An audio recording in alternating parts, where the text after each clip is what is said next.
ওমর ফারুক সালাত শুরু করলেন, ফজরের সালাত, আল্লাহু আকবার। In the mean time Abu লুলু এই খঞ্জর নিয়ে ওমর ফারুকের বুকের মধ্যে 3টা স্টেবিং করলেন। একটা মারলেন নাভির নিচে, মারার সাথে সাথে পাকস্থলী কেটে গেল। আরেকটা মারলেন পাজরে, পাজর ছিঁড়ে গেল।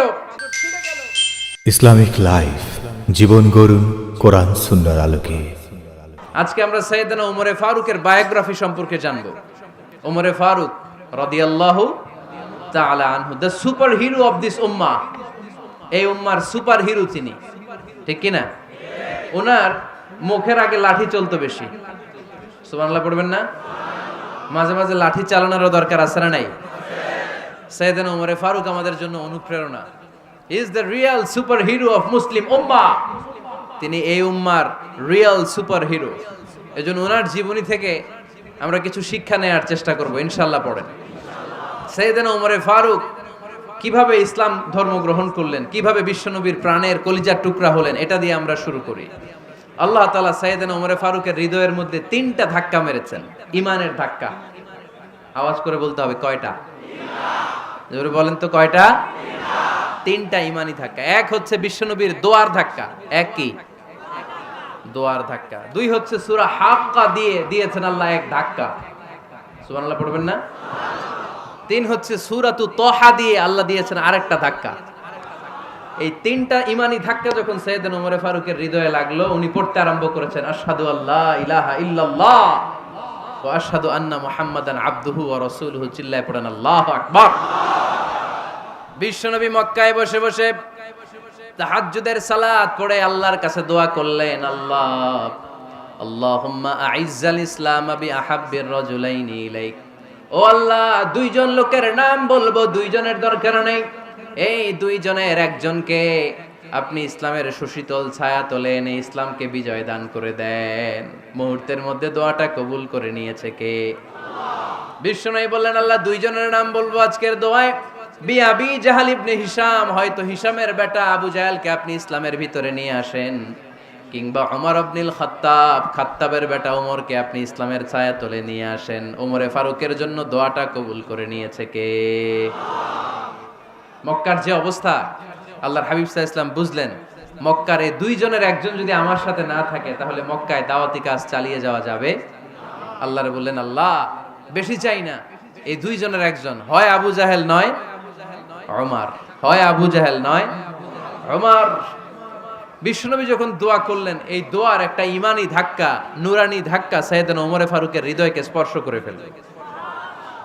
দোয়া ইজ লাইক এ মিসাইল। এই যে আমরা দোয়া করি, এটা মিসাইলের মতো। যুদ্ধে মিসাইল হামলা করে না? মিসাইল হামলা করার পরে এই মিসাইল লক্ষ্য বস্তুতে যে ভেদ করে, ঠিক কিনা? তেমনি দোয়ার মতো যদি আপনি দোয়া করতে পারেন, আপনি যেই জন্য দোয়া করেছেন ঠিক ওই জায়গায় যে আপনার দোয়া স্পর্শ করে। সুবহানাল্লাহ পড়বেন না? বিশ্বনবীর দোয়ার মাধ্যমে প্রথমে সাইয়েদনা ওমর ফারুকের হৃদয়ে এক ধাক্কা লাগলো। 2 নম্বরে রব্বুল আলামিন সূরাতুল হাক্কা দিয়ে ওমর ফারুকের হৃদয়ের মধ্যে দিলেন এক ধাক্কা। পড়েন আল্লাহু আকবার। কোরআনের ভেতরে সূরাতুল হাক্কা নামে একটা সূরা আছে না নাই? আল হাক্কাতু মাল হাক্কা ওয়া মা আদরাকা মাল হাক্কা। পড়েন আল্লাহু আকবার। বিশ্বনবী যখন দোয়া করলেন, ওই দোয়া যখন সাইয়েদনা ওমর ফারুকের হৃদয়ে স্পর্শ করলো, সাইয়েদনা ওমর ফারুক সব সময় বিশ্বনবীরে ফলো করতে আরম্ভ করলেন। বিশ্বনবী ডানে গেলে লুকিয়ে লুকিয়ে ওমর ফারুক ডানে যায়, বিশ্বনবী বায়ে গেলে লুকিয়ে লুকিয়ে ওমর ফারুক বায়ে যায়। বিশ্বনবী একবার মসজিদুল হারামে যে নামাজ পড়তে শুরু করলেন, ওমর ফারুক তখন বিশ্বনবীর পিছু পিছু ছদ্মবেশে পেছন থেকে যে বিশ্বনবী কিভাবে নামাজ পড়ে দেখতে শুরু করলেন। বিশ্বনবী ইন দা মিন টাইম এশার নামাজে আল হাক্কাতু মাল হাক্কা তেলাওয়াত শুরু করে দিলেন। আল হাক্কাতু মাল হাক্কা তেলাওয়াত শুরু করে দিলেন। তেলাওয়াত করতে করতে বিশ্বনবী যখন তেলাওয়াত করতেছে, ওমর ফারুক এরকম দুলতেছে আর মজা পাচ্ছে। ও মিয়া, বিশ্বনবীর কণ্ঠ বুঝি আমার মতো কণ্ঠ? আপনার মতো কণ্ঠ? আহমদ বিন ইউসুফের কণ্ঠ? আব্দুল বাসিতের কণ্ঠ না? বিশ্বনবীর গলায় যে কি সুরের ঝংকার আল্লাহ দিয়েছেন, কি সুরের লহরী আল্লাহ দিয়েছেন, একবার যে শুনতো পাগল হয়ে যেত। আল্লাহু আকবার। বিশ্বনবী সূরা হাক্কা মন্ত্রমুগ্ধ তেলাওয়াতে, মন্ত্রমুগ্ধ সুর দিয়ে, মন্ত্রমুগ্ধ কণ্ঠ দিয়ে তেলাওয়াত করতে লাগলেন। এশার সালাতে ওমরে ফারুক দুলতে লাগলেন। ওমরে ফারুক যত শুনেন অবাক হয়ে যায়, যত শুনেন অবাক হয়ে যায়, যতই শুনে অবাক। কিরে?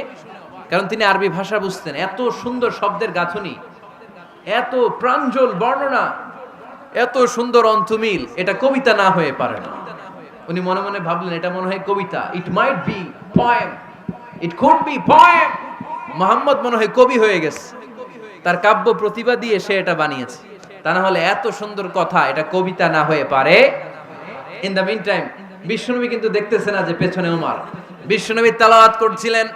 ইন দ্য মিন টাইম বিশ্বনবী পড়ছিলেন ওমা হুয়া বিকাউলি শাইরিন কলিলাম মা তুমিনুন। এই আয়াতের অর্থ হলো এটা কোনো কবির কথা নয়, খুব অল্প সংখ্যক লোকই তোমরা ঈমান আনো। সুবহানাল্লাহ পড়ে। এটাকে বলে কোইনসিডেন্ট। কোইনসিডেন্ট হুট করে অনেক সময় মিলে যায়, যায় কি যায় না? আপনি একজনের কথা ভাবতেছেন ভাবতেছেন, বাজারে গেলেন, বাজারে যেই দেখেন ওই লোকটা দাঁড়ায় আছে, এরকম হয় কি হয় না? কোইনসিডেন্ট।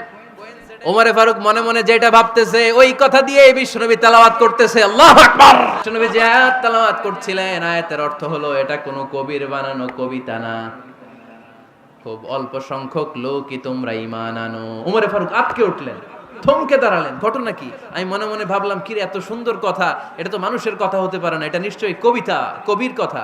কিন্তু মুহাম্মদ এখন আবার পড়তেছে ওমা হুয়া বিকাউলি শাইর, এটা কোনো শায়েরের, কবির কথা নয়। কলিলাম মা তুমিনুন, অল্পই তোমরা ঈমান আনো। তার মানে আমার মনে যা চলে মুহাম্মদ এটা টের পায়। মুহাম্মদ গণক। নাউজুবিল্লাহ পড়বেন না? মুহাম্মদ অনেক বড় মাপের একজন গণক। মানুষের হৃদয়ে কি চলে, মনে মনে কি ভাবে, মুহাম্মদ না দেখেও বলে দিতে পারে। ইন দা মিন টাইম বিশ্বনবী পরের আয়াতে পড়লেন ওয়ালা বিকাউলি কাহিনিন কলিলাম মা তাযাক্কারুন। এই আয়াতের অর্থ হলো এটা কোনো গণকের বানানো গণনা নয়, খুব অল্প সংখ্যক লোকই তোমরা উপদেশ হিসেবে এটাকে মানো। সুবহানাল্লাহ পড়েন। এবার আর ওমরে ফারুকের সহ্য হয় না, কি আজীব তামাশা। প্রথমে মনে করলাম কবিতা, মোহাম্মদ কয় কবি না, সে কবি না, এটা কবিতা না। তারপর ভাবলাম সে গণক, সে আয়াত পরে পরে বলে দিল এটা গণনা নয়, তাহলে এটা কি? এটা কি কবিতাও না, গণনাও না, তাহলে এটা কি? বিশ্বনবী তখন বললেন তানজিলুম মির রাব্বিল আলামিন। সুবহানাল্লাহ পড়েন। পরের আয়াত ছিল তানজিলুম মির রাব্বিল আলামিন। এটা দুনিয়ার কোনো কবির বানানো কবিতা না, এটা কোনো গণকের গণনা না, এটা কোনো সাহিত্যিকের বানানো সাহিত্য নয়, এটা মহাবিশ্বের পরিচালক রব্বুল আলামিনের কাছ থেকে পাঠানো কিতাব কোরআন। সূরা হাক্কার ধাক্কায় ওমরে ফারুক কাইত। প্রথমে ধাক্কাটা লাগলো যে দোয়া। বিশ্বনবী তাহাজ্জুদে কেঁদে দোয়া করলেন, আল্লাহ হয় আবু জাহেল রে দিবা নাইলে ওমর রে দিবা। ওই দোয়া ওমরে ফারুকের হৃদয়ে ছোঁয়া লেগেছে। এরপর হাক্কা, সূরাতুল হাক্কা দিয়ে দিলে এক ধাক্কা। এই ধাক্কা খেয়ে উথাল পাথাল হৃদয়ের মধ্যে, হায় রে এ কি বাণী, এ কেমন কথা, কে মুহাম্মদ? তারপরও শয়তানের ওয়াসওয়াসা আছে না নাই? আল্লাহ বলে যতই ওয়াসওয়াসা ওমরকে দেয়া হোক, আমি ওমরে ফারুককে এই মুসলিম উম্মতের সেনাপতি বানিয়ে ছাড়বো, আমি সেনাপতি বানাবো। এবার 3 নাম্বার ডোজ। ডাক্তারের কাছে গেলে প্রথমে দেখবেন সিম্পল ডোজ দেয়, নরমাল ওষুধ, এটাতে কাজ না হলে ডোজ বাড়ায়, একেবারে কাজ না হলে অ্যান্টিবায়োটিক মারে, আছে না নাই?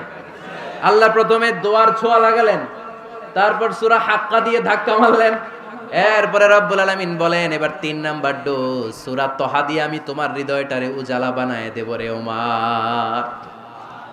শয়তান ওদিক দিয়ে ওয়াসওয়াসা, খেলা দুই দিক থেকে চলতেছে। আল্লাহ তাআলা হেদায়েতের রাস্তায় টানছে, শয়তান জাহান্নামের দিকে টানছে। ঘোষণা দেয়া হলো মক্কায়, মুহাম্মদের মাথা কেটে এনে দিলে এত এত স্বর্ণ মুদ্রা দেয়া হবে। ওমরে ফারুক রাজি হয়ে গেলেন, নাঙ্গা তলোয়ার নিয়ে বিশ্বনবীর মাথা কাটার জন্য ছুটলেন। নাউজুবিল্লাহ পড়বেন না? বনু জাহরা গোত্রের এক লোক বলে, আইনা ইয়া ওমর, কই যাও? মুহাম্মদের মাথা কাটতে যাই। আরে মুহাম্মদের মাথা কাটতে যাও? তোমার বোন ফাতিমা বিনতে খাত্তাব আর তোমার বোন জামাই সাঈদ কদ সাবা, এরা তো ধর্ম ত্যাগ করে ফেলছে, এটা তো আমাদের ধর্ম ত্যাগ করে মুহাম্মদের ফলোয়ার হয়ে গেছে। আগে ওমর ঘর সামলাও, পরে মুহাম্মাদের মাথা কাটতে চেও। ওমরে ফারুক অবাক হয়ে গেলেন, তলোয়ার নিয়ে বিশ্বনবীর দিকে না যেয়ে নিজের বাড়ির দিকে চলে গেলেন। বিশ্বনবীর আপন বোন ফাতেমা বিনতে খাত্তাব, বোন জামাই সাঈদ আর খাব্বাব রাদিয়াল্লাহু তাআলা আনহু তিনজন মিলে সূরা তাহা তেলাওয়াত করছিলেন। পড়েন সুবহানাল্লাহ। মক্কায় লুকিয়ে লুকিয়ে দাওয়াত হতো। খাব্বাব রাদিয়াল্লাহু তাআলা আনহু একটা চামড়ার ফলকের মধ্যে সূরা তাহার কয়েকটা আয়াত এনে ওমরে ফারুকের বোন আর বোন জামাইকে শিক্ষা দিচ্ছে, ট্রেনিং দিচ্ছে। সুবহানাল্লাহ পড়েন। লুকিয়ে লুকিয়ে ওমরে ফারুক যখন ঘরে চলে আসলেন, এরা তটস্থ হয়ে গেল। সাইয়েদনা খাব্বাব বিছানার তলায় লুকিয়ে গেলেন। ওমরে ফারুক বললেন, দরজা খোলো। ফাতেমা বিনতে খাত্তাব দরজা খোলার পরে নির্মম ভাবে সাইয়েদনা ওমর রাদিয়াল্লাহু তাআলা আনহু বোনের গায়ে আঘাত শুরু করে দিল। বোন জামাইকে আহত করতে শুরু করলো আর বলতে শুরু করলো, তোরা পাগল হলি কেন? কি আছে ওই মুহাম্মাদের মধ্যে? কি জাদু নিয়ে এসেছে? সে যাই বলে লোকজন পাগল হয়ে যায়, সবাই তার উপর কালিমা পড়ে ঈমান এনে ফেলে। কি এমন জিনিস তোদের কাছে আছে যেটা দেখে মুহাম্মদকে তোরা ভালোবাসলি? কি আছে? কি পড়তেছিলি আমারে দেখা। ফাতেমা বলে, ইন্নাকা রিজসুন লা ইয়ামাসসুহু ইল্লাল মুতাহহারুন। ও আমার ভাই ওমর, তুমি নাপাক। তুমি কি? লা ইয়ামাসসুহু ইল্লাল মুতাহহারুন, পবিত্রতা অর্জন না করে এই কোরআন ধরা যায় না। সুবহানাল্লাহ পড়েন। ওমরে ফারুক গোসল করে আসলেন, কারণ ধাক্কা তো আগে কয়েকটা খাইছে। কথা বুঝেন নাই বোধহয়। প্রথমে দোয়ার ধাক্কা, পরে কোন সূরা দিয়ে ধাক্কা? হাক্কা দিয়ে ধাক্কা। 3 নম্বরে এখন আরেকটা ধাক্কা খাবে। গোসল করে আসলেন। ফাতেমা বিনতে খাত্তাব বললেন, গোসল যখন করে এসেছেন, এই নেন। ওমরে ফারুক এবার চামড়ার কাপড়ের মধ্যে সূরা তাহার প্রথম আয়াতের দিকে নজর করলেন। নজর করেই কোরআনের প্রেমে পড়ে গেলেন। পড়েন সুবহানাল্লাহ। ওমরে ফারুক পড়তে আরম্ভ করলেন, তাহা মা আনজালনা আলাইকাল কুরআনা লিতাশকা ইল্লা তাযকিরাতাল লিমান ইয়াখশা তানজিলাম মিম্মান খালাকাল আরদা ওয়াস সামাওয়াতিল উলা। সুবহানাল্লাহ পড়েন। উনি পড়তে আরম্ভ করলেন, তাহা মা আনজালনা আলাইকাল কুরআনা লিতাশকা, এই কোরআনকে আমি তোমাদের হতভাগ্য জাতি হিসেবে দুনিয়ায় থাকার জন্য পাঠাই নাই। এটা রব্বুল আলামিনের পক্ষ থেকে এসেছে। যারা রবকে ভয় করে তাদের জন্য আছে উপদেশ। যিনি আকাশ বানিয়েছেন, জমিন বানিয়েছেন, ওই আল্লাহ তাআলা নিজেই এই কোরআন পাঠিয়েছে। আওয়াজ করে পড়তে হবে, আল্লাহু আকবার। উনি খুব ভালো আরবি জানতেন। সূরা তাহা পড়ার পরে আর ধৈর্য ধারণ করতে পারে না। ওমরে ফারুক ছোট্ট বাচ্চার মতো কান্না শুরু করে দিলেন। আল্লাহু আকবার। সূরা তাহাটা হাতে নিয়ে, তলোয়ারটা হাতে নিয়ে বিশ্বনবীর দিকে ছুটতে আরম্ভ করলেন। আইনা মুহাম্মদ, কোথায় মুহাম্মদ? তোমরা আমাকে মুহাম্মাদের কাছে নিয়ে চলো।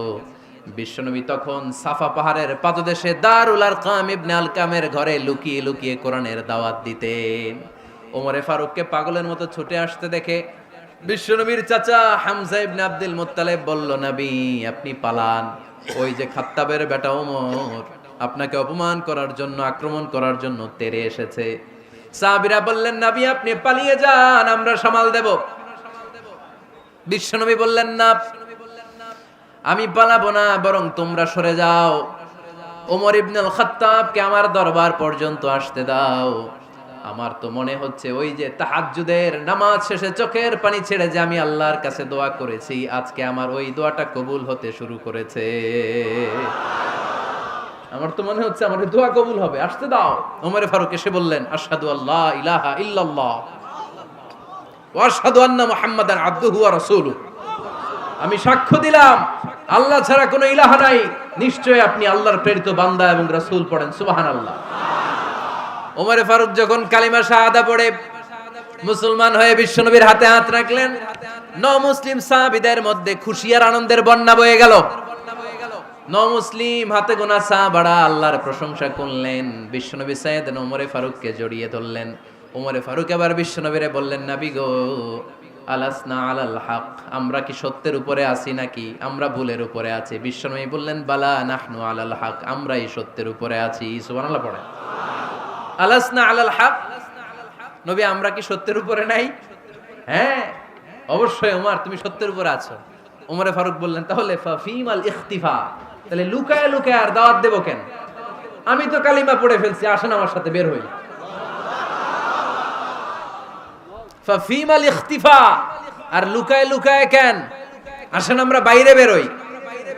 বিশ্বনবী বললেন ওমর এটা মাক্কি জীবন, এখানে আমরা একটু গোপনে গোপনে দাওয়াত দিতে চাই। ওমরে ফারুক বলে না, আমার দায়িত্ব, আমি একটা মিছিল দিতে চাই নবী। আল্লাহর নামের তাকবীর দিতে দিতে দারুল আরকাম থেকে শুরু করে মসজিদুল হারাম পর্যন্ত একটা মিছিল দিয়ে আমি মক্কা কাঁপাইয়া দেব। অনুমতি দেন। বিশ্বনবী দিতে চায় না। ওমরে ফারুক অনেক বুঝানোর পরে স্বল্প পরিসরের একটা অনুমোদন পাওয়া গেল বিশ্বনবী সাল্লাল্লাহু আলাইহি ওয়াসাল্লামের কাছ থেকে।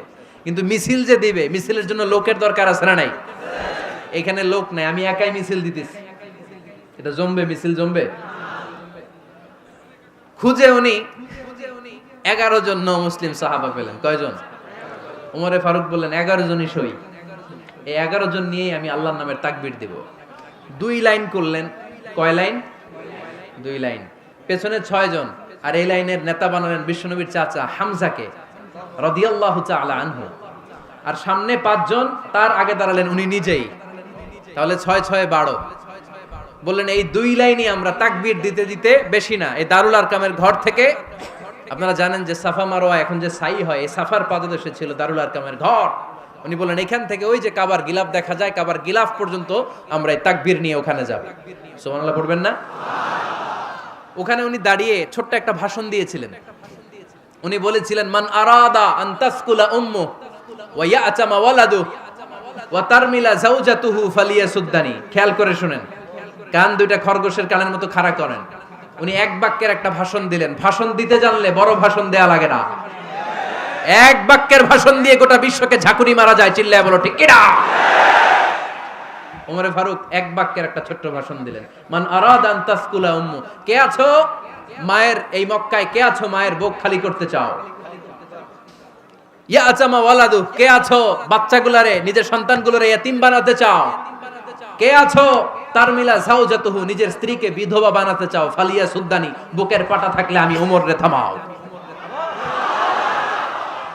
ফালিয়া সুদ্দানি, দেখি মক্কায় কার এত বড় বুকের পাটা। কে আছো মায়ের বুক খালি করতে চাও, সন্তান রে এতিম বানাতে চাও, স্ত্রীকে বিধবা বানাতে চাও? ফালিয়া সুদ্দানি, পারলে আমারে ঠেকাও। এই বলে উনি আল্লাহু আকবার, আল্লাহু আকবার, আল্লাহু আকবার বলে স্লোগান শুরু করে দিলেন। এক এক স্লোগানে মক্কার মরুজমিন থারথার করে কাঁপতে আরম্ভ করলো। এই মিছিল মক্কার কেউ দেয় নাই। মিছিলের আওয়াজ শুনে আবু জাহেল বাইরিস, উতবা বাইরিস, শাইবা, ওয়ালিদ ইবনে মুগিরা সব বের হইছে। কি রে, আমার এলাকায় এত বড় স্লোগান, কার এত সাহস? বের হয়ে দেখে মিছিলের সামনে ওমর। ওমর রে দেখে দিছে এক দৌড়। কারণ ওমরে ফারুককে থামানোর মতো বাপের বেটা মক্কায় দ্বিতীয়টা কেউ ছিল না। আওয়াজ করে বলেন ঠিক কিনা?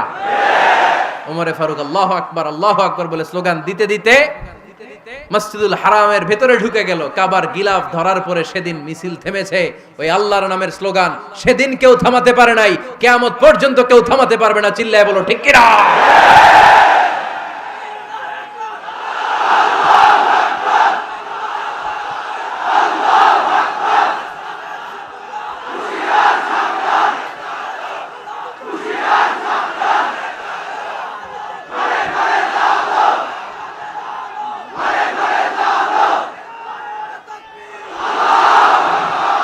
ওইরকম একটা ওমরের দরকার, আমাদের বেশি চাই না। জোরে বলেন ঠিক কিনা?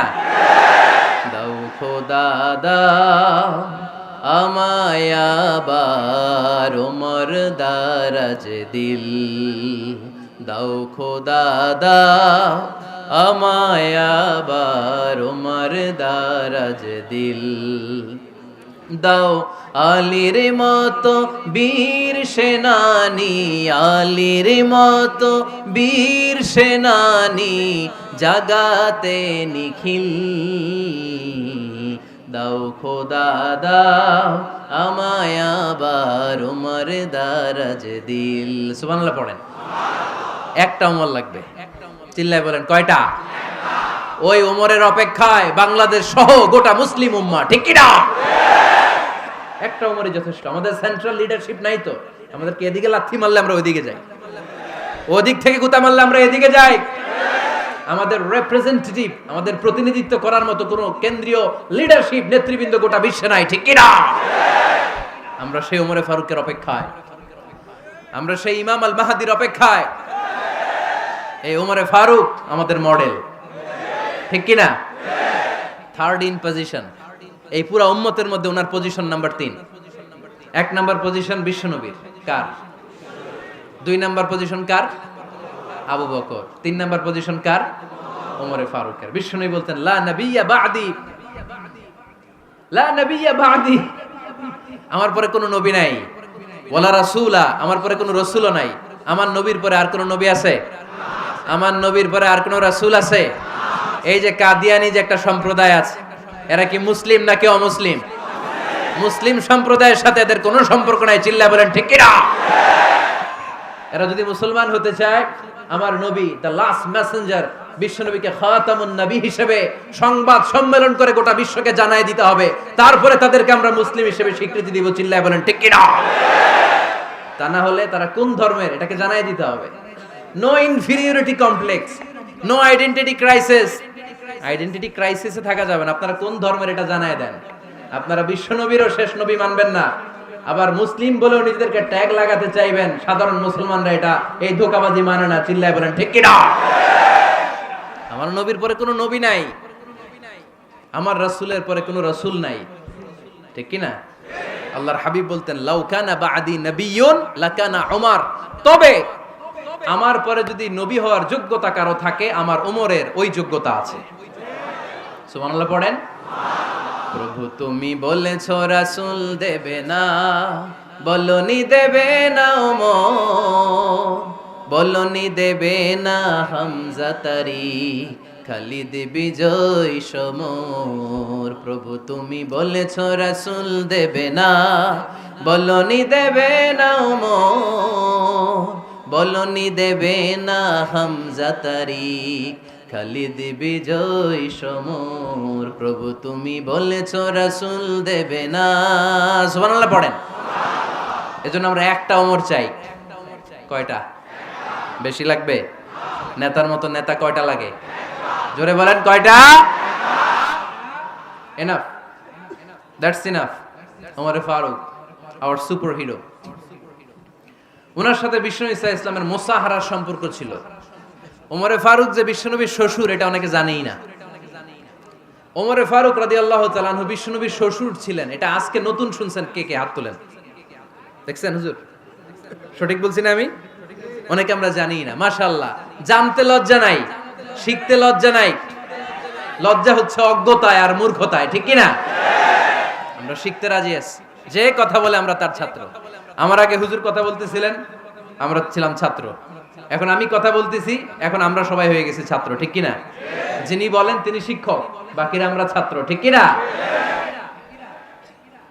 4 খলিফার 2 খলিফা, ইসলামের 4 খলিফার 2 খলিফা বিশ্বনবীর মেয়ের জামাই, আর বাকি 2 খলিফা বিশ্বনবীর শ্বশুর। সুবহানাল্লাহ পড়েন। সাইয়েদনা আলী রাদিয়াল্লাহু তাআলা আনহু, সাইয়েদনা উসমান যুন নূরাইন বিশ্বনবীর মেয়ের জামাই। উসমান রাদিয়াল্লাহু তাআলা আনহুর কাছে বিশ্বনবী 2 মেয়েকে বিয়ে দিয়েছিলেন। একজন মারা যাওয়ার পরে আরেকজন। বিশ্বনবী বলেছেন এরপরে আরেকটা থাকলে ওইটারও বিয়ে দিতাম। সুবহানাল্লাহ পড়বেন না? 2 জন ছিল মেয়ের জামাই আর 2 জন ছিল শ্বশুর। সাইয়েদনা আবু বকর শ্বশুর, বিশ্বনবীর স্ত্রী আম্মাজান আয়েশা রাদিয়াল্লাহু তাআলা আনহার বাবা। বিশ্বনবীর স্ত্রী আম্মাজান হাফসা রাদিয়াল্লাহু তাআলা আনহার বাবা ছিল সাইয়েদনা ওমরে ফারুক। চিল্লায় পড়েন আল্লাহু আকবার। জানো তো না পজিশন না? সাইয়্যিদু কুহুলিল জান্নাহ, জান্নাতে যত নারীরা যাবে, নারীদের সর্দারিনী হবে সাইয়্যিদাতুনা ফাতেমা রাদিয়াল্লাহু তাআলা আনহা। এই ফরিদপুরের যত ইয়াং স্টারেরা তোমরা যারা জান্নাতে যাবে, তোমাদের লিডার হবে সাইয়েদনা হাসান আর হুসাইন রাদিয়াল্লাহু তাআলা আনহুমা। আর বয়স্ক মুরব্বীরা যারা জান্নাতে ঢুকবেন, আপনাদের লিডার হবে সাইয়েদনা আবু বকর আর সাইয়েদনা ওমর ফারুক রাদিয়াল্লাহু তাআলা আনহু। সুবহানাল্লাহ পড়তে পারলেন না? ওমর ফারুক এটা সাধারণ কোনো ক্যারেক্টারিস্টিক্স নয়। ওনাকে আল্লাহ তাআলা নলেজও দিয়েছেন, আবার দিনদারিও দিয়েছেন। আমার দিনী ভাইয়েরা খেয়াল রাখবেন, কোনো আলেমের মধ্যে বা কোনো নেতার মধ্যে যদি এই দুইটার সমন্বয় আপনি পান, যে তার জ্ঞানও আছে আবার দিনদারিও আছে, he belongs the knowledge and he belongs the তাকওয়া, সে গোটা বিশ্বকে জয় করে ফেলবে। ঠিক কি না? যার মধ্যে জ্ঞান আছে, যার মধ্যে তাকওয়া আছে, তারে কেউ থামায় রাখতে পারে? ওমরে ফারুককে এই দুই নেয়ামত দিয়ে ধন্য করেছে কে? সহিহ বুখারীর বর্ণনা, বিশ্বনবী সাহাবীদের সামনে একটা স্বপ্নের কথা বলছেন। বিশ্বনবী বললেন, আমি স্বপ্নে দেখলাম আমার আঙ্গুলের ফাঁকা থেকে দুধ বের হচ্ছে, আমি তৃপ্তি সহকারে দুধ খেলাম। খাওয়ার পরে দেখলাম আঙ্গুলের মধ্যে একটু দুধ লেগে আছে। আমার আঙ্গুলে অতিরিক্ত লেগে থাকা দুধটা আমি ওমরে ফারুকের মুখের মধ্যে লাগিয়ে দিলাম। সাহাবারা বললেন, ইয়া রাসূলুল্লাহ, ইয়া হাবিবাল্লাহ, মাযা আওয়ালতা বিহি, এই স্বপ্নের আপনি কি ব্যাখ্যা করলেন, আমরা তো বুঝলাম না। বিশ্বনবী বললেন, আওয়ালতু বিহি আল ইলম, আমি এই দুধ দিয়ে জ্ঞানের ব্যাখ্যা করেছি, কারণ ওমরকে আল্লাহ যেই জ্ঞান দিয়েছে গোটা বিশ্বের কাউকে এত জ্ঞান দেয় না। এজন্য স্বপ্নে যদি কেউ দেখেন যে আপনি দুধ খাচ্ছেন, তার মানে আল্লাহ তাআলা আপনার জ্ঞান বাড়ায় দিবে। ওমরে ফারুককে দুধ খেয়ে অতিরিক্ত দুধের অংশটা বিশ্বনবী আবু বকর রাদিয়াল্লাহু তাআলা আনহুর মুখে দেন নাই, সাইয়েদনা উসমানের মুখে দেন নাই, আলী রাদিয়াল্লাহু তাআলা আনহুর মুখে দেন নাই। স্বপ্নে ওই অতিরিক্ত লেগে থাকা দুধটা বিশ্বনবী ওমরে ফারুকের ঠোঁটের মধ্যে লাগিয়ে দিয়েছেন। এই হাদিস থেকে প্রমাণ হয় আল্লাহ তাআলা জ্ঞানের নেয়ামতে সাইয়েদনা ওমরে ফারুককে ধন্য করেছেন। আবার বুখারীর বর্ণনা, বিশ্বনবী সাল্লাল্লাহু আলাইহি ওয়াসাল্লাম আরেকটা স্বপ্নের বর্ণনা দিচ্ছেন। তিনি বললেন, তোমাদের সবাইকে স্বপ্নে আমার সামনে দাঁড় করানো হলো। আমি দেখলাম তোমাদের কারো জুব্বা নাভি পর্যন্ত, কারো জুব্বা হাঁটু পর্যন্ত, কারো জুব্বা টাকনু পর্যন্ত। ওমরে ফারুককে যখন স্বপ্নে আমার সামনে দাঁড় করিয়ে দেয়া হলো, আমি দেখলাম ওমরের জুব্বা এত লম্বা, ওমর টেনে হিচড়ে তার জুব্বা নিয়ে সামনে হেঁটে যাচ্ছে। সাহাবারা বললেন, ফামাযা আওয়ালতা বিহি ইয়া রাসূলুল্লাহ, ও আল্লাহর রাসূল, এই স্বপ্ন দিয়ে আপনি কি বোঝাতে চাইলেন, আমরা কিছু বুঝলাম না। বিশ্বনবী বললেন, আউয়ালতু বিহি আদ-দীন, আমি এই হাদিসের দ্বারা দ্বীনের ব্যাখ্যা করলাম, যার জামা যত লম্বা তার দ্বীনদারি তত বেশি। সুবহানাল্লাহ, আসতে পড়েন। স্বপ্নে দেখলেন কোন সাহাবীর জুব্বা নাভি, কোন সাহাবীর হাঁটু, কারোটা টাকনু, কিন্তু ওমরে ফারুকের জুব্বা এত লম্বা, ইয়াজুরু সাওবাহু, তিনি তার জুব্বা টেনে হিচড়ে যাচ্ছেন। বিশ্বনবী বললেন, এটা দ্বারা আমি দ্বীন, আমি তাকওয়া, দ্বীনদারি, তাকওয়া, এটার ব্যাখ্যা করেছি। তার মানে ওমরে ফারুকের তাকওয়ার সামনে সব তাকওয়া পানি হয়ে যাবে। কোন সুবহানাল্লাহ। আল্লাহ তাআলা সাইয়েদনা ওমরে ফারুককে দ্বীনের জ্ঞান দিয়েছেন, তাকওয়া দিয়েছেন। যুবক ভাইরা, যাকে আল্লাহ তাআলা দ্বীনের জ্ঞান দেয়, যাকে আল্লাহ তাআলা তাকওয়ার এই গুণ দিয়ে সমৃদ্ধ করে, তার জন্য গোটা বিশ্বের সব দরজাগুলোকে ওপেন করে দেয় কে? কত বড় মুত্তাকি ছিলেন সাইয়েদনা ওমরে ফারুক। মদিনার সমাজে কয়জন মুনাফিক ছিল বিশ্বনবী ছাড়া কেউ বলতে পারতেন না। বিশ্বনবী কোন সাহাবীকে মুনাফিকদের লিস্ট দিয়ে যান নাই, একজন সাহাবী ছাড়া। দেখি কেউ বলতে পারেন কিনা ওই সাহাবীর নাম? কি নাম? হুযায়ফা ইবনুল ইয়ামান রাদিয়াল্লাহু তাআলা আনহু। ওনাকে বলা হতো সাহিবু সিররি রাসূলিল্লাহ, আল্লাহ রাসূল সাল্লাল্লাহু আলাইহি ওয়াসাল্লামের গোপন তথ্যের ধারক বাহক। সুবহানাল্লাহ পড়বেন না?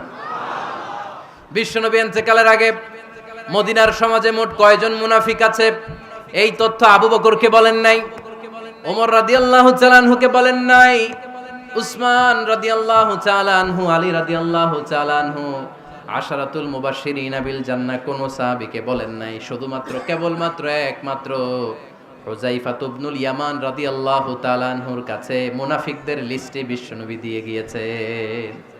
সুবহানাল্লাহ পড়েন। মদিনায় কারা কারা মুনাফিক কেউ জানতো না হুযায়ফা ছাড়া। কে ছাড়া? নামটা আজকে মুখস্থ করেন, যাতে অন্য কোনো ওয়াজে কেউ জিজ্ঞেস করলে বলতে পারেন। মুনাফিকদের লিস্ট যে সাহাবীর কাছে বিশ্বনবী দিয়ে গিয়েছিলেন, সাহাবীর নাম কি? নাম? নামটা কেমন লাগে? ভাল লাগে? অনেকে আমারে জিজ্ঞেস করে, হুজুর আমার ছেলে হবে আগামী মাসে, একটা নাম দেন। নাম দিয়ে দিলাম হুযায়ফা। যাদের হবে ছেলে, এলাকায় যাদের নেক্সট কয়েক মাসে ছেলে হবে, খালি হুযায়ফা চলবে। কি চলবে? ভাল লাগে? নামটা ভাল লাগে? রাইখেন, অনেক সুন্দর নাম। উনি জানতেন মুনাফিক কারা। দেখেন ওমরে ফারুকের তাকওয়ার লেভেলটা কত হাই। ওমরে ফারুক একদিন হুযায়ফা রাদিয়াল্লাহু তাআলা আনহুর কাছে গেলেন, যে বললেন, হুযায়ফা, বিশ্বনবী ইন্তেকালের আগে মুনাফিকদের নামের লিস্টটা কারো কাছে দেয় নাই, আমার জানা নাই, সাইয়েদনা আবু বকরের জানা নাই, কোন সাহাবীর জানা নাই, তুমি ছাড়া। আমি তোমার কাছে জানতে চাই, আমি ওমরের নামটা ওই মুনাফিকদের খাতায় আছে কিনা আমার একটু বলো। আমার ওমরের নামটা ওই মুনাফিকদের লিস্টিতে একটু আছে কিনা, নামটা একটু বলো। যদি থাকে আমি ভালো হয়ে যাব, আমি নেফাকি দূর করে পাক্কা মুমিন হতে চাই। আমার নাম যদি মুনাফিকের লিস্টে থাকে আমি তো শেষ। হুযায়ফা চোখের পানি ছেড়ে দিয়ে বলে, আমিরুল মুমিনিন, কেমন প্রশ্ন করলেন আপনি? আপনি বিশ্বনবীর শ্বশুর, এই উম্মতে আপনার পজিশন 3 নাম্বার। আপনারে মুনাফিকরা ভয় পায়, শয়তান আপনারে ভয় পায়। আপনি জান্নাতে সব বয়স্ক লোকদেরকে নিয়ে জান্নাতের মধ্যে আগে আগে ঢুকবেন, কেমন করে মুনাফিকদের কাতারে আপনার নাম থাকতে পারে ওমর? সুবহানাল্লাহ পড়ে। কি বিনয়ী, কি তাকওয়া।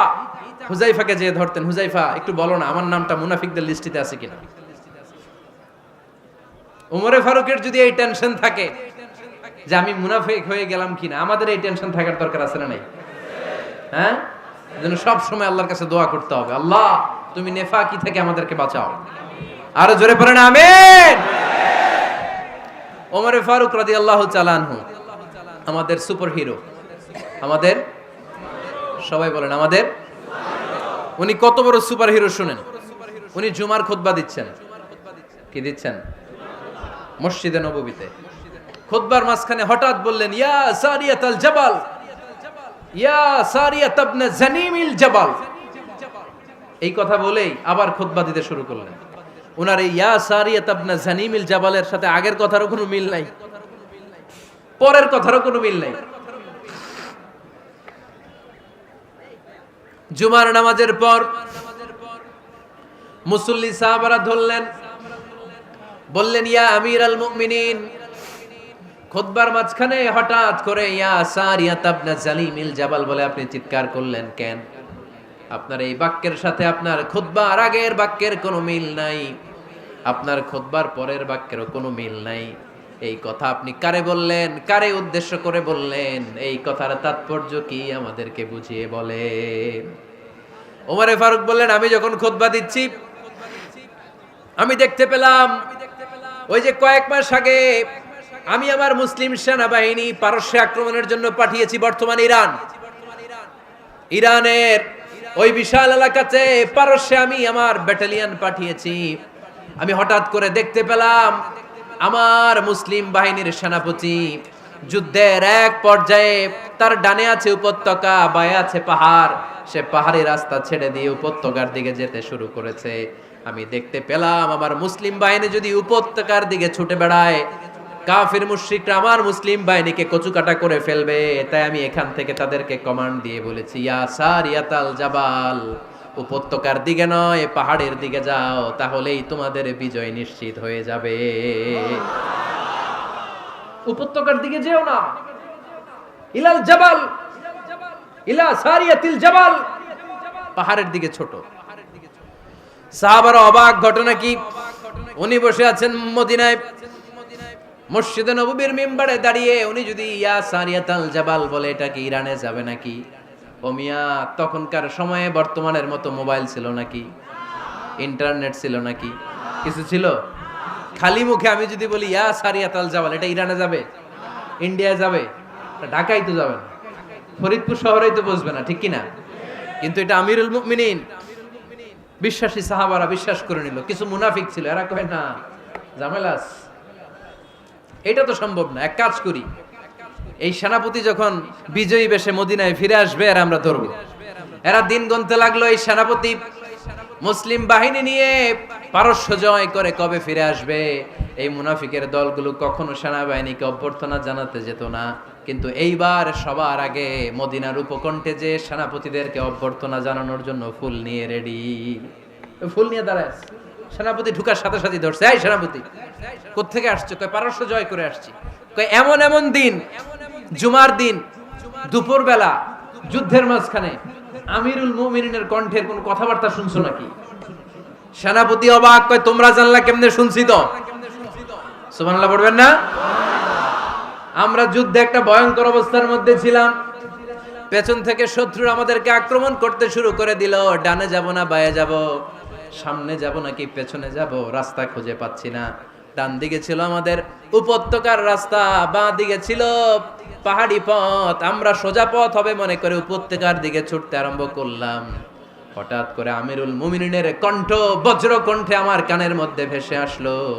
আমার মনে হলো আমিরুল মুমিনিন কেমন যেন আমাকে কমান্ড দিচ্ছেন আর বলছেন, ইয়া সারিয়াতাল জাবাল, ডান দিকে উপত্যকার পথে নয়, তাড়াতাড়ি পাহাড়ের দিকে সৈন্যবাহিনী নিয়ে উঠে যা। পাহাড়ের দিকে, ডানে না। This is wrong track and this is the right track. ওই দিন যদি ওমরে ফারুকের ওই গাইডলাইন, আমিরুল মুমিনিনের কমান্ড যদি আমি না শুনতাম, আজকে বিজয়ের বেশে ফিরতেও পারতাম না, আমাদের চেহারাও তোমরা দেখতে পেতে না। ওমরে ফারুকের ওই কমান্ড, ওই গাইডলাইন অদৃশ্য থেকে শোনার কারণে ওই পারস্যের মধ্যে আমাদেরকে সেই যুদ্ধে বিজয় দান করেছে কে? দিস ইজ ওমরে ফারুক, দিস ইজ ওমরে ফারুক। বিশ্বনবী বলছেন, ওমর, মা লাকিয়াকা শাইতানু সালিকান ফাজ্জান ইল্লা সালাকা ফাজ্জান গায়রা ফাজ্জিক। ওমর, শয়তান ইবলিস যদি তোমার কোনো রাস্তা দিয়ে হাঁটতে দেখে, শয়তান ওই রাস্তা রেখে দিয়ে অন্য রাস্তা দিয়ে হাঁটে। সুবহানাল্লাহ বাড়িতে যায় বললেন। কে বলতেছে? বিশ্বনবী। কার ব্যাপারে? ওমরে ফারুকের ব্যাপারে। শয়তান যদি দেখে যে ওমরে ফারুক এই রাস্তা দিয়ে হাঁটতেছে, শয়তান ওই রাস্তা রেখে দিয়ে অন্য রাস্তা দিয়ে হাঁটে। সুবহানাল্লাহ পড়েন। রাত্রিবেলা আমরা আমাদের বাচ্চা ছেলে মেয়েদেরকে যখন খাওয়াই, বাচ্চারা খেতে চায় না, এরকম হয় আপনাদের ফরিদপুর এলাকায়? হ্যাঁ, এই এলাকায় হয় নাকি? খেতে চায় না বাচ্চারা, এই চকলেট দেখায়া, এই মিনা কার্টুন দেখায়া, এইটা সেইটা, এগুলো সেগুলো বলে, গল্প টল্প বলে ভুলায়া খাওয়ানো লাগে, তাই না? তারপরও খায় না। আমারও ছোট মেয়ে আছে, খেতে চায় না, এইটা সেইটা এমনি সেমনি খাওয়ানো লাগে। তো শেষে না পেরে মা বাবা বলতে বাধ্য হয়, ওই যে ভূত আসতেছে, ভূত, তাড়াতাড়ি তাড়াতাড়ি খাও, নাহলে যে ভূত ধরবে তোমার। ওই যে বাঘ আসতেছে, বাঘ, তাড়াতাড়ি খাইলে নাহলে বাঘে কামড়াবে। বলি না আমরা? আপনারা কি বলেন? ভূত। আর কি বলেন? হ্যাঁ হ্যাঁ, আচ্ছা, এক এক জায়গায় এক একটা আমরা বলি, ভূত আসবে, বাঘ খাবে, ভাল্লুক খাবে, তাড়াতাড়ি খাও। মদিনাতে যখন ওমরে ফারুক আমিরুল মুমিনিন, মদিনার মায়েরাও বাচ্চাদেরকে খাওয়াতে পারতো না, ছোট্ট মেয়েদেরকে খাওয়াতে পারতো না, খাওয়া নিয়ে যন্ত্রণা করতো। বাচ্চারা যখন মদিনায় খেতে চাইতো না রাত্রি বেলায়, মদিনার মায়েরা বলতো, তাড়াতাড়ি খাও, হা হুয়া ইয়াতি উমর, হা হুয়া ইয়াতি উমর, তাড়াতাড়ি খা, নাইলে ওই যে ওমর আসতেছে, Omar. This is our superhero সাইয়েদনা ওমর ফারুক রাদিয়াল্লাহু তাআলা। শুধু শয়তানি ভয় পেত না, মুনাফিকরাও ভয় পেত, জমের মতো ভয়। শুধু তাই না, আমাদের আম্মাজান বিষ্ণু ইসা ইসলামের স্ত্রীরাও ওমরে ফারুককে ভয় পেতেন। সুবহানাল্লাহ কইবেন না? মাঝে মাঝে বিষ্ণু ইসা ইসলামের সাথে আম্মাজান আয়েশার ঝগড়া হতো, হতো না? আপনাদের ফ্যামিলিতে ঝগড়া হয়? হয় না? হয় না? কার কার দেখি? ওরে আল্লাহ, অনেক আল্লাহর ওলি আছে তো এই জায়গায়। ঝগড়া হয় না? কি কথা কয়, ঝগড়া হয় না বলে? বিশ্বনবীর ফ্যামিলিতে ঝগড়া হয়, আপনার ফ্যামিলিতে হয় না? মিষ্টি ঝগড়া। আর ও বিয়েই করে নাই।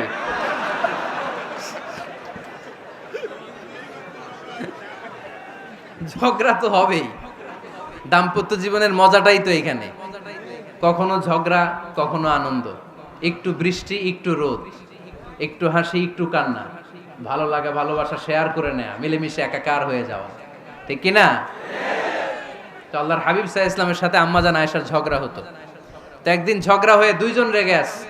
খবরদার, দুইজন রেগে থাকবেন না আবার।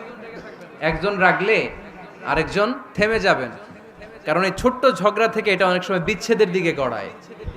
আমার প্রিয় ফরিদপুরবাসী, ভাবি রেগে গেলে আপনি রাইগেন না, ওই দিন আপনি একটু ঠান্ডা থাকেন। আবার আপনি রেগে গেলে, আমার মাইকের আওয়াজ যদি ভাবিরা শুনেন, আপনারা রেগে যায় না, একটু ঠান্ডা থাকবেন। দুইজনে রেগে গেলে তো তৃতীয় বিশ্বযুদ্ধ শুরু হবে, তাই না? একজন রেগে গেলে আরেকজন ঠান্ডা। কারণ এই সামান্য ঝগড়া থেকে ইগোর কারণে এটা বিচ্ছেদ আর ডিভোর্স পর্যন্ত গড়ায়। আর শয়তান এখানে উস্কানি দেয়, কারণ ইমানদারদের ফ্যামিলি ভাঙতে পারলে শয়তান সবচেয়ে বড় খুশি হয়। আর ইমানদারদের ফ্যামিলি টিকে থাকলে খুশি হয়ে যায় কে? আম্মাজান আয়েশা রাদিয়াল্লাহু তাআলা আনহার সাথে বিষ্ণু ইসা ইসলামের ঝগড়া হতো মাঝে মাঝে। একবার ঝগড়া হলো, বিষ্ণু ইসা ইসলামও রাগ, আম্মা জান আয়েশাও রাগ। তো বিষ্ণুই বললেন, আয়েশা ঝগড়া করে আর কতক্ষণ থাকবো, আসো মিটমাট করি। আয়েশা রাদিয়াল্লাহু বললেন, ঠিক আছে মিটমাট করবো। তো বিষ্ণু ইসা ইসলাম বললেন, মিটমাটের জন্য কারে ডাকবো? ওমরে ডাকি। কয় না, ওমরে না, ওমর গালিজ, ওমর অনেক রাগে, আমার ডর লাগে। কয় তাহলে তোমার আব্বারে ডাকি। কয় ডাকেন। কি খুশি, মেয়েদের মধ্যে অভ্যাসটা আছে না নাই? তাহলে তোমার আব্বারে ডাকি, ডাকেন। ডেকে নিয়ে আসা হলো। আবু বকর রাদিয়াল্লাহু তাআলা আনহু দাঁড়ালেন, আম্মা জান আয়েশা দাঁড়ালেন, বিশ্বনবীও দাঁড়ালেন। বিশ্বনবী বললেন, আয়েশা তোমার আব্বা আসছে, এবার ঘটনা খুলে বলার পালা, তুমি বলবা নাকি আমি বলবো? আম্মা জান আয়েশা বললেন, আপনি বলেন, তবে ওয়ালা তাকুল ইল্লা হাক্কান, যেটা ঘটছে ওইটাই বললেন, মিথ্যা কথা কইেন না। আবু বকর রাদিয়াল্লাহু তাআলা আনহু রেগে মেগে আগুন। কি এই কথা তুমি কেমন করে বলো? বিশ্বনবীকে মিথ্যা কথা কখনো বলবে? রেগে মেগে দিলেন মেয়ের গালে এক চড়। বানিয়ে বলতেছি না, মুসনাদ আহমদ ইবনে হাম্বলের হাদিস। বাবার হাতের থাপ্পড়কে আম্মা জান আয়েশা উল্টে বললেন। সাইয়েদনা আবু বকর রাগে গড়গড় করছেন, আবার মারার জন্য তেড়ে গেলেন।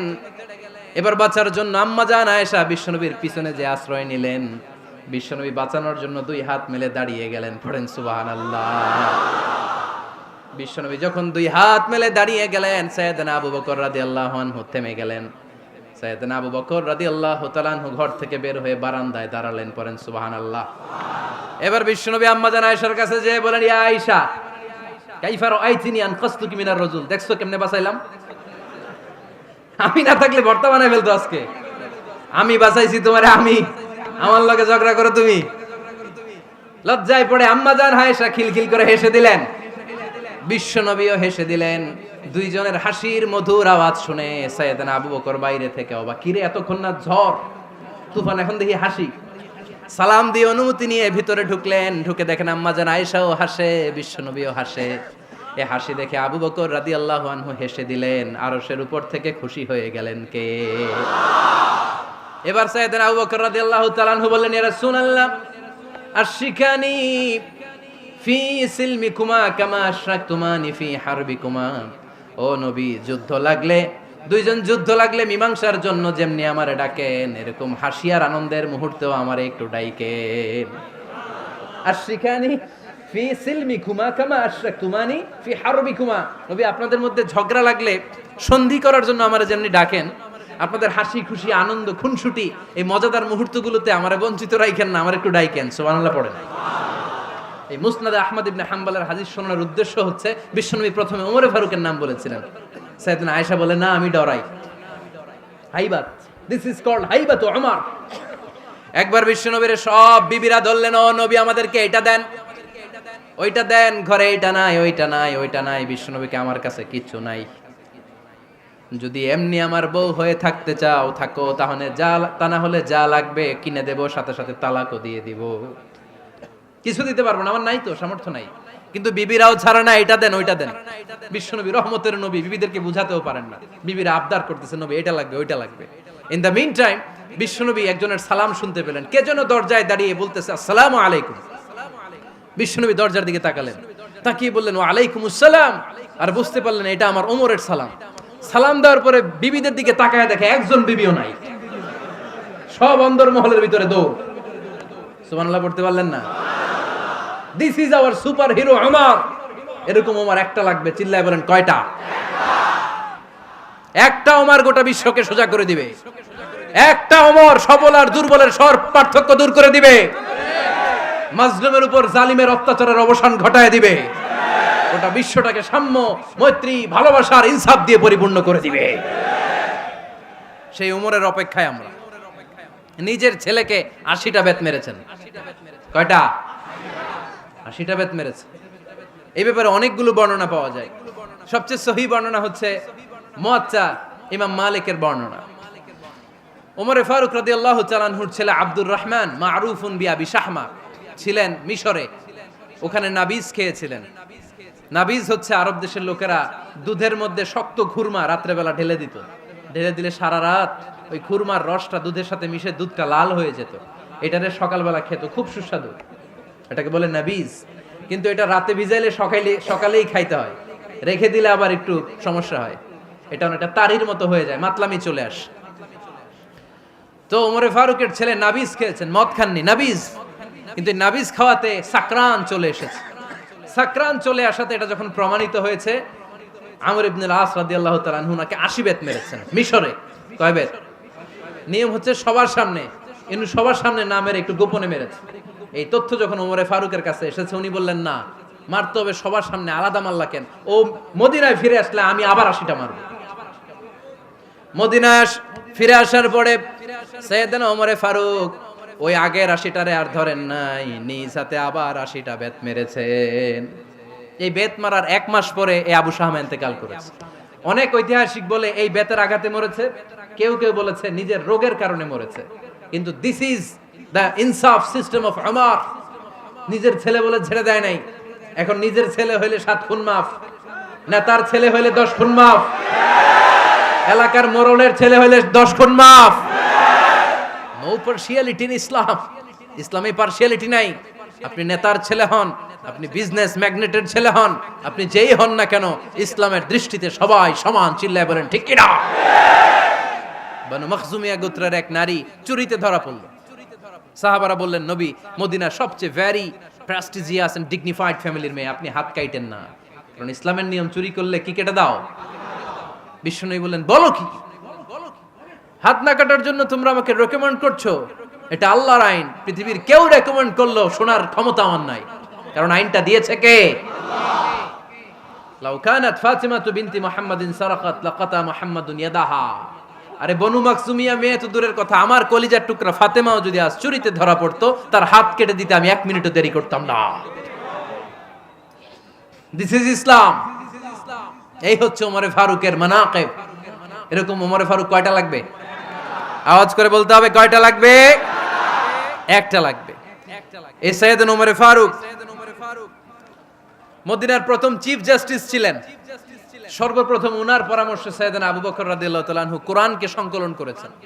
আমরা এই যে কোরআন পড়ি 30 পারা, এমদাদিয়া লাইব্রেরির 114টা সূরা, কত সুন্দর সন্নিবেশ করা হয়েছে, এখানে সাজানো হয়েছে।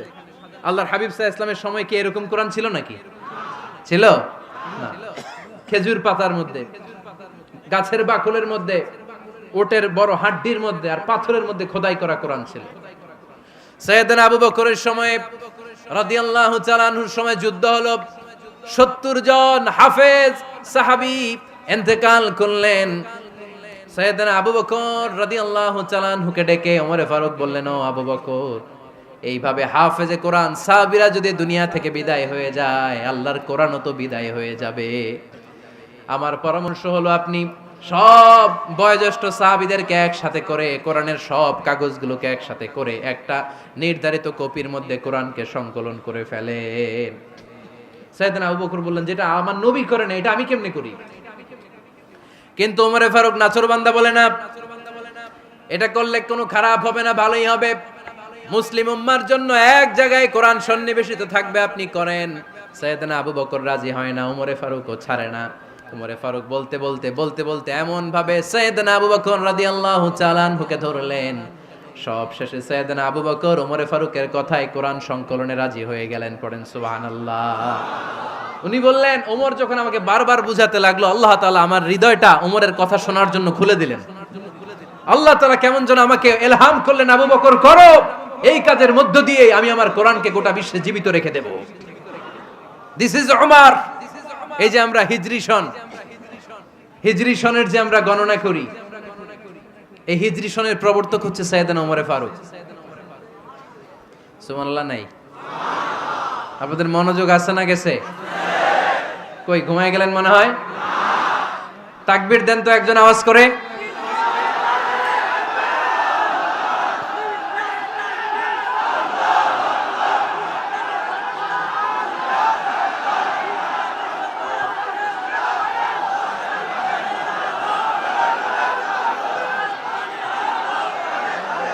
মাশাআল্লাহ, মাশাআল্লাহ। বসেন বসেন, এখনই শেষ করে দেব কিছু সময়ের মধ্যে। আমরা একসাথে বিদায় নিব ইনশাআল্লাহ। ওঠা বসা করবেন না, ওঠা বসা করবেন না, বসেন।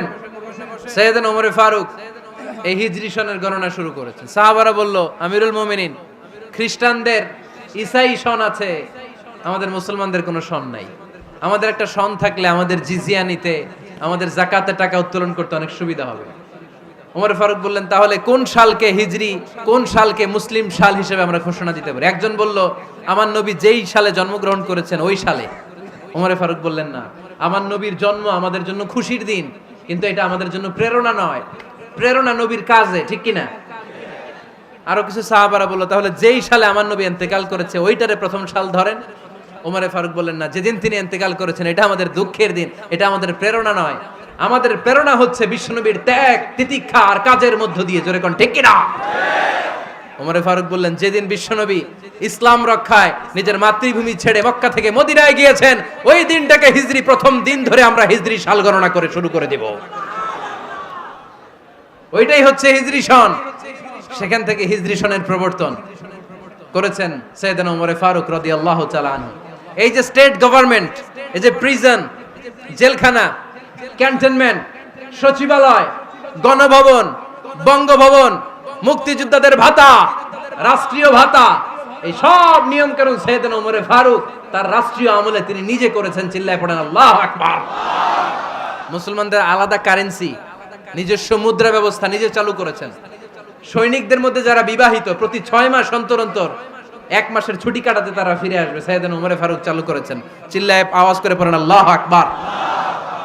এই যে আমরা 20 রাকাত সালাতুত তারাবি পড়ি রমাদানে, পড়েন না আপনারা? এটা সাইয়েদনা ওমর ফারুক চালু করেছে। সুবহানাল্লাহ পড়তে পারলেন না? কোরআনে মোট 22টা আয়াত আছে যেখানে সাহাবারা ইনডিসিশনে ভুগছিলেন। বিশ্বনবীর মত একটা, ওমর ফারুকের মত আর একটা। এই 22 জায়গায় আল্লাহ তাআলা বিশ্বনবীর মতের পক্ষে আয়াত নাজিল না করে ওমর ফারুকের মতের পক্ষে কোরআনের আয়াত নাজিল করেছেন। আওয়াজ করে পড়েন আল্লাহু আকবার। এদিকে উঠলেন কেন আপনারা? যারা উঠছেন আমার দিকে তাকান।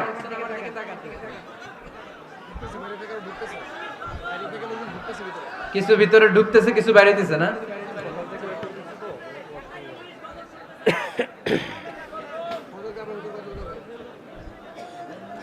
সাইয়েদনা ওমর ফারুক, আমরা সাহাবীদের জীবন চরিত পড়তে চাই না, কত যে অনুপ্রেরণামূলক দৃষ্টান্ত সাইয়েদনা ওমর ফারুক আমাদের জন্য রেখে গিয়েছেন।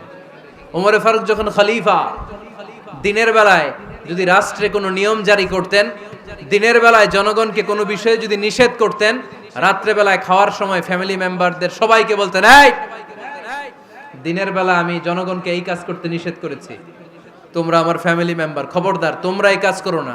জনগণ করলে যতটুকু শাস্তি, তোরা করলে পাবি ডবল শাস্তি। সুবহানাল্লাহ কইবেন না? আমাদের নেতারা ওই বাড়ির বিচার করে, ওই বাড়ির মাইয়ার বিচার, ওই বাড়ির পোলার বিচার, নিজের পোলা গাঞ্জা টানে আছে না নাই? নিজের মেয়ে অপরাধ করে আছে না নাই? কি নেতা ছিলেন ওমর ফারুক! আগে নিজের ঘর সামলিয়েছেন, আগে নিজেকে সামলিয়েছেন, নিজের ঘর ঠিক করেছেন। বলেছেন জনগণ করলে যত বেদ, তোরা করলে double Veda. This is call leader, ঠিক কি না? এক বাবা এসে বললেন, ওমর ফারুক আমার ছেলে কথা শোনে না, বেয়াদব। ওমর ফারুক ছেলেরা ডাকলেন, বাবা তুমি তোমার আব্বাজানের কথা শোনো না, এটা তো কবিরা গুনাহ। ছেলে বলে, ওমর ফারুক সব দায় দায়িত্ব আল্লাহ ছেলে মেয়েদেরকে দিয়েছে, বাবা মাকে কোনো দায়িত্ব দেয় নাই। ওমর ফারুক বললেন, অবশ্যই দায়িত্ব দিয়েছে। তাহলে বলেন আমার বাবার দায়িত্ব কি? উনি বললেন, প্রাইমারিলি প্রথমত 3 দায়িত্ব। আইয়ান তাকিয়া উম্মা, পৃথিবীর প্রতিটি বাবার উচিত ছেলেদের মেয়েদের জন্য ভালো মায়ের ব্যবস্থা করা। 2 নম্বরে আইয়ুহসিনা ইসমা, সুন্দর তার একটা নাম রেখে দেয়া। 3 নাম্বার ইউআল্লিমাহুল কিতাব, তার আল্লাহর কিতাব শিক্ষা দেওয়া। এবার ছেলেকে আমার আব্বা 3টার একটাও করে নাই। এবার ওমর ফারুক রেগে গেলেন, বাবার কাঁধে ধরলেন, বললেন তুই ছেলের জন্য বিচার নিয়ে আসলি, তোর 3টা দায়িত্বের একটাও তুই পালন করিস নাই। ছেলে বলে, আমিরুল মুমিনিন আমার মা নর্তকী, আমার মা মাজুসি, আমার মায়ের মধ্যে কোনো আদব কাদব নাই, সুন্দরী দেখে আমার মা রে বাবা বিয়ে করছে, আমার মায়ের কাছ থেকে জীবনে কিছু শিখি নাই। 2 নাম্বার সাম্মানি খানফাসা, আমার বাবা আমার নাম রেখেছে চামচিকা। কি নাম রাখছে? এটা নাম হইলো একটা, এরকম উল্টাপাল্টা নাম আছে না নাই?